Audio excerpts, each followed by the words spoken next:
नमस्कार, मी पृथ्वीराज, जिल्हाधिकारी लातूर.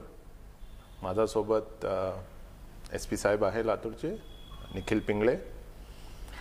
आज आम्ही फेसबुक लाईव्हच्या माध्यमातून काही महत्त्वाची सूचना, महत्त्वाचे निर्देश लातूरकरांना देऊ इच्छितो. अगोदरचे कलेक्टर सर त्यांनी फेसबुक लाईव्ह सुरू केला होता ज्यावेळेस कोरोनाचे केसेस जास्त झाले होते. आता परत कोरोनाचे केसेसमध्ये थोडी वाढ दिसत आहे, स्पेशली महाराष्ट्रामध्ये पॉझिटिव्हिटी रेटसुद्धा वाढलेली आहे. लातूरमध्ये काही इन्सिडेंट झालेले आहेत, त्याच्यामध्ये लोकांच्या मनामध्ये खूप काही शंका आहे, काही कन्फ्युजन आहे की पुढे काय होणार. तर हे सगळे शंका, जे कन्फ्युजन आहे त्याच्याबद्दल करेक्ट माहिती आम्ही आज हा फेसबुक लाईव्हच्या माध्यमातून आम्ही देणार. सुरुवातीला मी आपल्याला काही आकडे सांगणार जे आपले लातूर जिल्ह्याची परिस्थिती आहे, किती पेशंट्स आहे, काय त्यांची कंडिशन आहे, जे बेसिक इंडिकेटर्स असते कोविडचे ते फॅक्च्युअल इन्फॉर्मेशन मी सांगणार. ते आमचे वेबसाईट आणि डेलीच्या जे प्रेस नोट असते त्याच्यामध्ये सुद्धा उपस्थित आहे, ते मी ब्रीफली एकदा आपल्याला सांगणार. त्याच्यानंतर जे जनरल सूचना आहे, आपले काही प्रश्न असेल, आपल्याला काही कन्फ्युजन असेल आणि बरेचशी जे अफवा पसरत आहे त्याच्याबद्दल मी क्लॅरिफिकेशन देणार.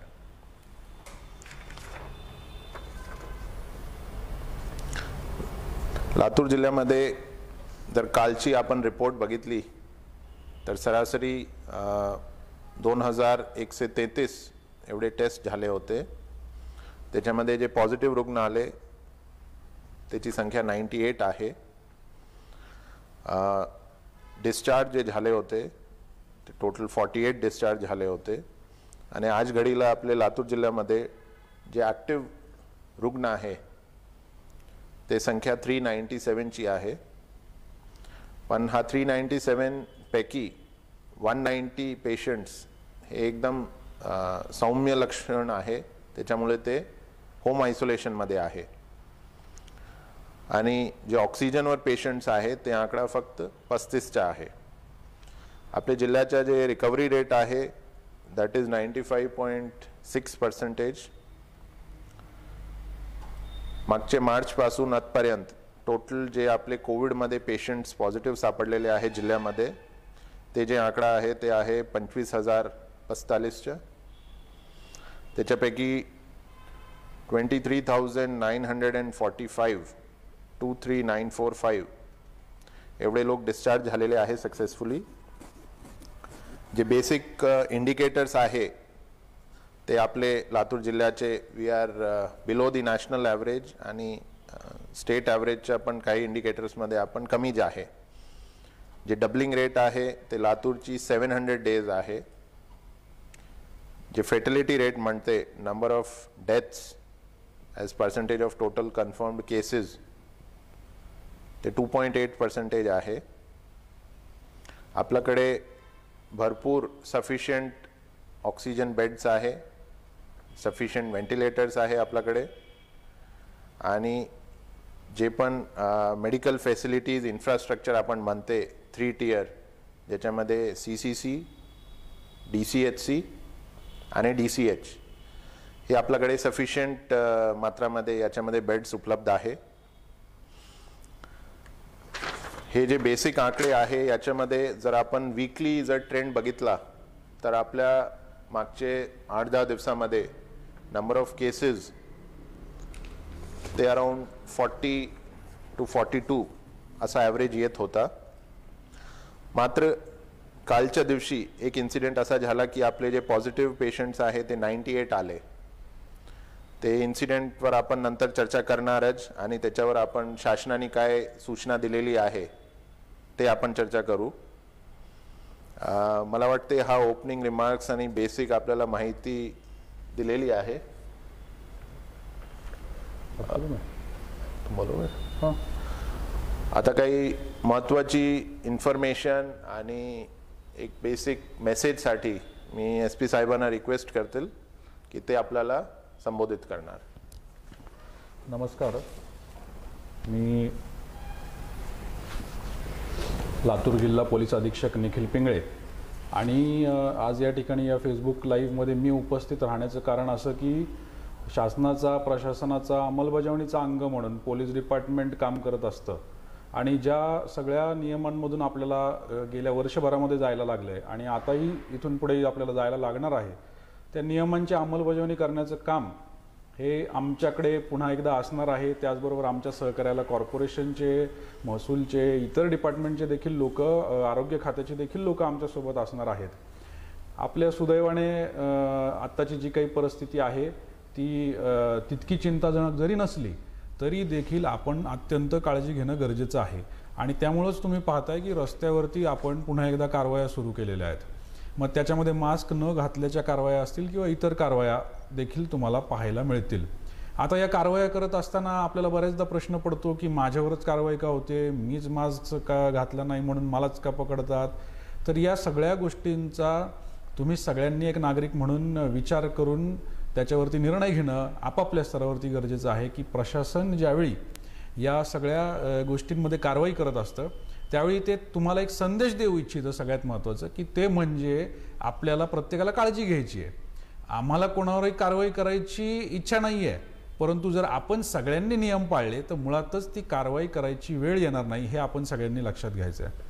तुम्हाला सगळ्यांना माहिती आहे की गेल्या वर्षभरामध्ये आपण जे हायजीन, सॅनिटेशन, योग्य आरोग्यविषयक काळजी, मास्क वापरणे, हात सॅनिटाईज करणे, या सगळ्या गोष्टी ज्या आपण परिपूर्ण व्यवस्थितपणे पाळल्या, त्यातून असं निदर्शनास आलं की इतर रोग व्याधी द्या देखील आहे. असा एक अभ्यास आहे की हा देखील होण्याचं प्रमाण या ठिकाणी कमी झालं होतं आणि त्यामुळंच आता जे आपण मास्कचे निर्बंध सर्वांवरती जे काही लावलेले आहेत तर ते देखील आपण तितक्याच प्रामाणिकपणे पाळणं गरजेचं आहे. त्याचबरोबर सॅनिटायझर असेल, सोशल डिस्टन्सिंग असेल, क्राउडिंग करायचं नाही, या सगळ्या गोष्टी ज्या आहेत या देखील त्याचंही पालन करणं अत्यंत गरजेचं आहे. बऱ्याच ठिकाणी इथून मागे आपण पाहिलं की लोक गर्दी करत होते, कार्यालयांमध्ये गर्दी करत होते. त्या अनुषंगाने आपण आता प्रत्येक कार्यालयाची मीटिंग देखील घेतलेली आहे, चालकाची, मालकाची, सर्वांचीच, आणि सगळ्यांना सूचना पण दिलेल्या आहेत की आता जर का गर्दी कराल तर त्याला मोठा भुर्दंड नियमाप्रमाणे बसणार आहे. आणि त्याच्यामुळे आपल्या प्रत्येकाने ती काळजी घ्यायची गरज आहे की मुळातच मी एक सुजाण नागरिक म्हणून, लातूरचा सुजाण नागरिक म्हणून मी कुठलाही दंड भरायची वेळ माझ्यावरती आली नाही पाहिजे.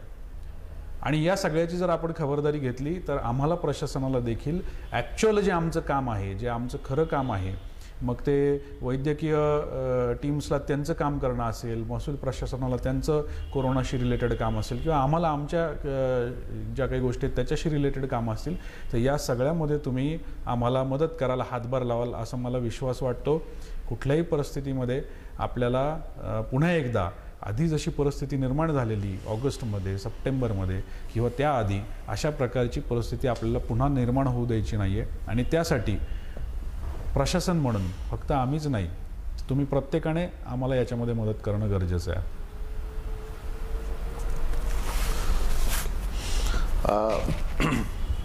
आता फेसबुक लाईव्ह आहे, तर मला वाटते की बरेचसे लोकांनी काही प्रश्न पण उपस्थित केलेले आहे, कमेंट्समध्ये प्रश्न केलेले आहे.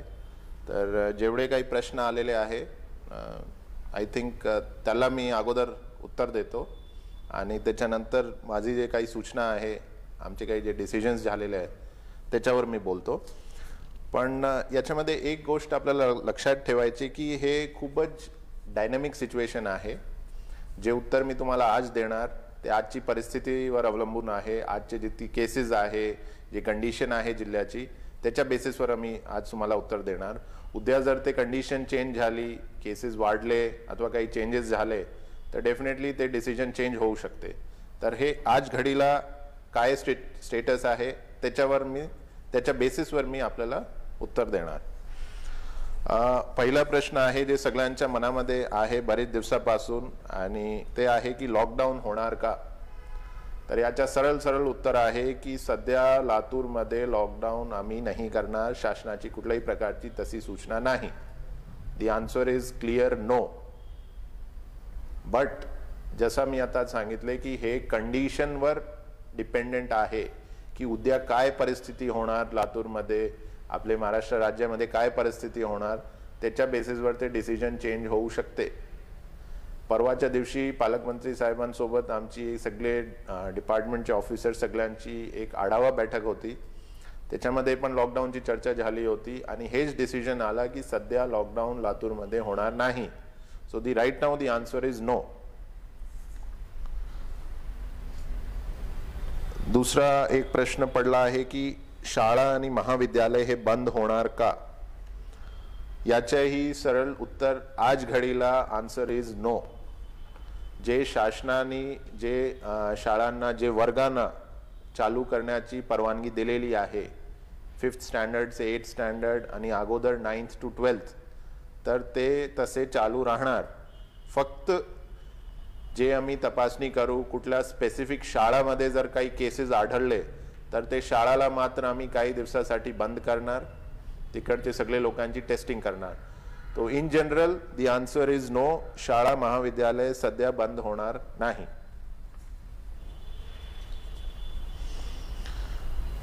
एक सूचना आलेली आहे की उदगीर मार्केट यार्ड आणि लातूर मधील दयानंद गेट जवळ मोठी गर्दी होत आहे. डेफिनेटली आम्ही तिथे आमचे पथक पाठवू आणि प्रयत्न करू की ते गर्दी टाळायचे. पण हा बेसिकली प्रश्न आपल्याला पण समझना चाहिए कि ये बेसिकली आप लोगों से ही रिलेटेड है.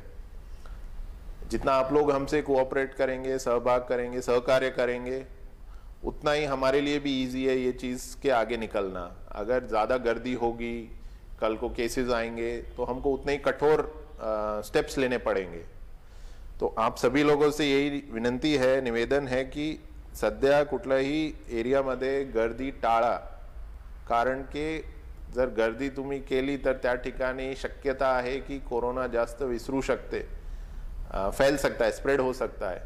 आणि तशी जर कंडिशन आली तर आमच्याकडे दुसरा काही पर्याय राहणार नाही. आम्हाला ते पर्टिक्युलर मार्केट यार्ड अथवा मार्केट एरिया ते सील करावा लागेल.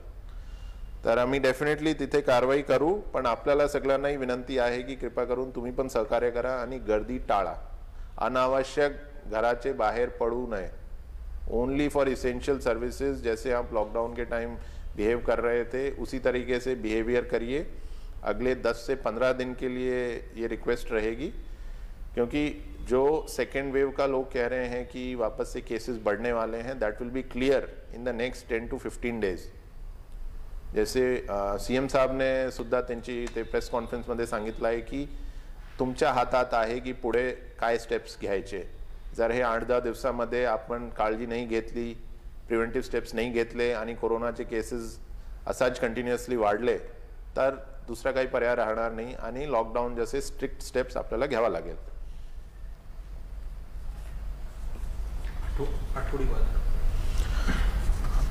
आठवडी बाजार सध्या आम्ही बंद करण्याची कुठलीही सूचना दिलेली नाही.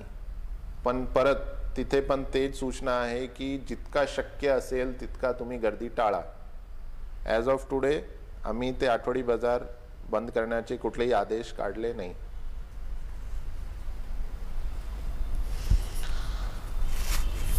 हो, हॉस्टेल्स आणि त्याच्याबद्दल मी काही सूचना देता हूं.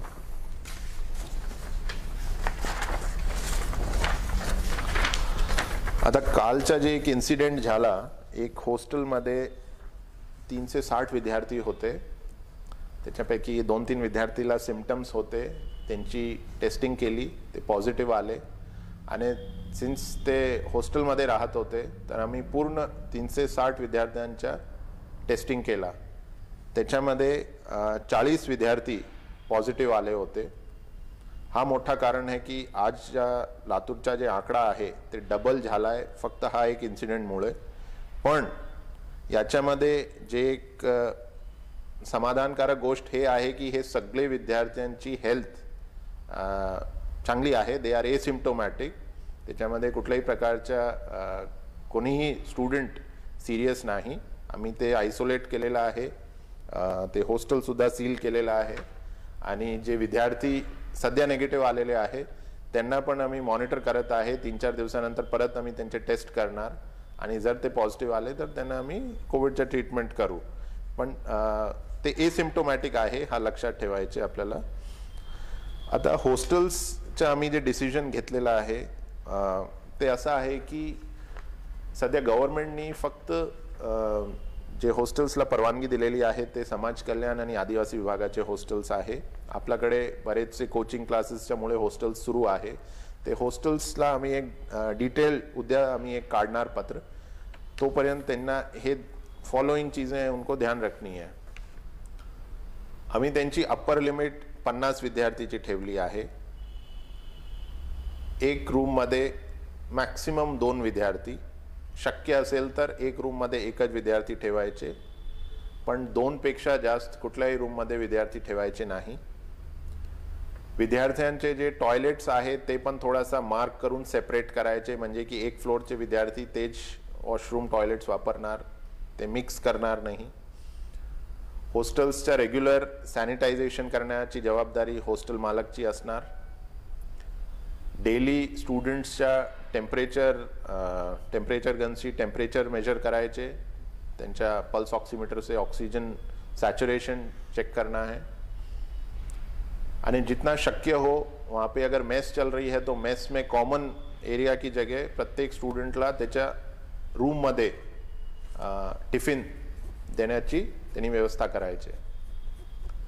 50 पेक्षा जास्त जे विद्यार्थी असेल कुठल्याही हॉस्टेल्समध्ये तर ते सगळे हॉस्टेल धारकांना आम्ही सूचना दिलेली आहे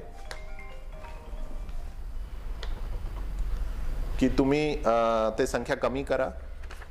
जे एब्सोल्युटली नेसेसरी विद्यार्थी आहे जैसे 12th स्टँडर्ड के हैं उनको रखिए त्यांच्या फॅक्टर्स प्रमाणे, पण ते आकडा 50 क्रॉस नाही झाला पाहिजे. We have given them 2 days.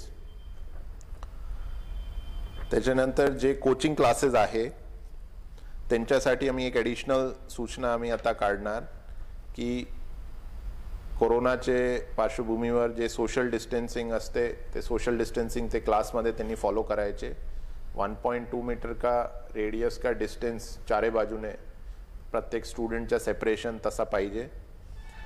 आणि पुढचे 5-6 दिवसामध्ये कोचिंग क्लासेसमध्ये जितकी स्टुडंट्स आहे ते सगळ्यांच्या कोविड टेस्टिंग RT-PCR अथवा अँटीजेन टेस्टिंग ते करून घेण्याची जबाबदारी कोचिंग क्लासेसची आहे. आम्ही जिल्हा प्रशासन मार्फत टेस्टिंग पथक त्यांच्याशी कोऑर्डिनेट करू. आम्ही ते टेस्टिंग टीम्स स्पेशली आयडेंटिफाय करू यांच्यासाठी. पण हे जबाबदारी कोचिंग क्लासेसची असणार की 100% त्यांच्या विद्यार्थ्यांच्या टेस्टिंग पुढचे 5-6 दिवसामध्ये झालाच पाहिजे. सध्या आम्ही जे दंडाचाही आदेश काढलाय तेही मी एकदा रिपीट करतो.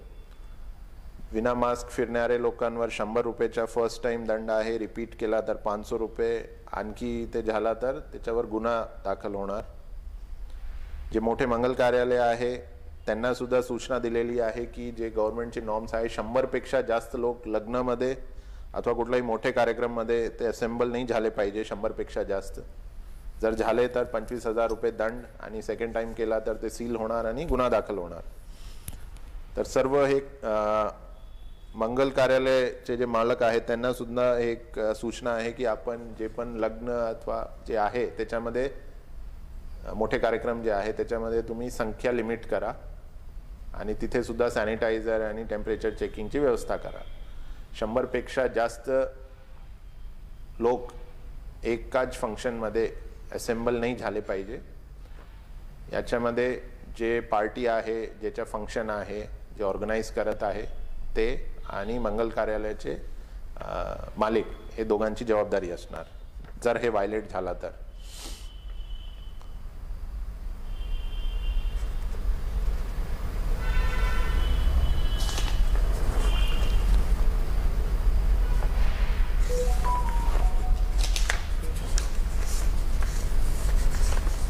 हे झाले.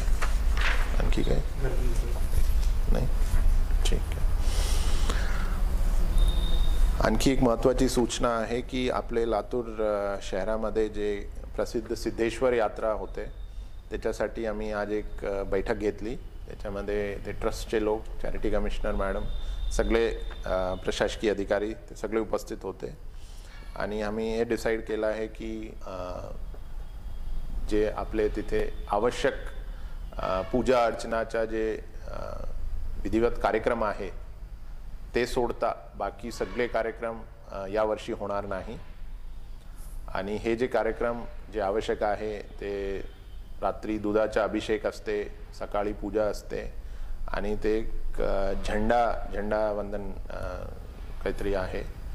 तर याच्यामध्ये सुद्धा 50 पेक्षा जास्त लोक तिथे असेंबल नाही होणार, तशी आम्ही सूचना दिलेली आहे. त्याच्याही आम्ही उद्यापर्यंत डिटेल्ड आदेश आणि प्रेस रिलीज काढू, पण ते सुद्धा एक महत्त्वाची सूचना आहे.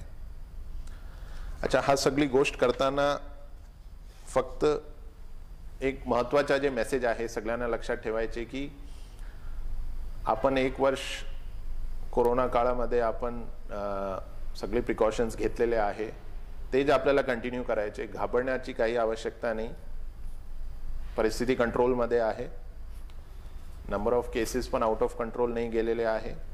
हे इतके आम्ही अलर्टनेस आपल्यासाठी जे आहे की पुढे जाऊन ते केसेस वाढवले नाही पाहिजे, ज्याच्यामुळे काही आपल्याला लॉकडाऊन किंवा असा स्ट्रिक्ट स्टेप्स घ्यावा लागेल. तो हे सगळे स्ट्रिक्ट हार्श मेजर्स अवॉइड करण्यासाठी आता शॉर्ट टर्म आपण हे स्टेप्स घेत आहे. तर याच्यामध्ये सगळ्यांच्या सहकार्य असावा अशी एक अपेक्षा करतो. आता हे जे वीकेंड येणार शनिवारी आणि रविवार, तर मला वाटते की आपण सगळ्यांनाच एक स्वतःना एक जबाबदार लातूरकर म्हणून मला वाटते की एक सेल्फ कर्फ्यू सारखा आपल्याला स्वतःच करायचे. अत्यावश्यक काम सोडून कुठल्याही कामासाठी सॅटर्डे आणि संडे सगळ्यांना विनंती राहील की आपण बाहेर पडू नये. आणि जसं आपण अगोदर पण एक सेल्फ कंट्रोल आणि सेल्फ कर्फ्यू, जनता कर्फ्यू ज्याला म्हणत होते, जे केला होता, तर हे सगळ्यांना आव्हान आहे की हे जे वीकेंड येणार शनिवार आणि रविवारी, तर आपण सगळे एक जनता कर्फ्यू म्हणून ते 2 दिवस हम निकालते हैं उस तरह से, जिसकी वजह से होपफुली ये प्रिवेंशन बंद करने में मदद होगा कोविड का.